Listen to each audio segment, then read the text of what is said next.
మీ మీద ఎలాంటి వాళ్ళు విజిలెన్స్గా ఉన్నారో చూసారా? ప్రకృతి సాక్ష్యంగా దేవుడు మీకు పెట్టాడు. మీరు ఈ ప్రకృతిలో ఎవరి కొరకు బ్రతుకుతున్నారో చూడమని ప్రకృతిని శాసించాడు నీ మీద.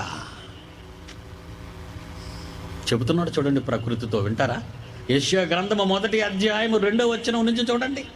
ఆయన ఎవరితో మాట్లాడుతున్నాడు, ఎవరితో ఆయన డిస్కస్ చేస్తున్నాడు మన గురించి, ఎవరితో ఏం మాట్లాడుతున్నాడు మన గురించి ఆయన చూడండి. దూతలతో కాదండి. ఆకాశమా ఆలకించు, భూమి నువ్వు చెవిగ్గు. నేను పిల్లలను పెంచాను, గొప్పవారినిగా మీ మధ్య చేశానా?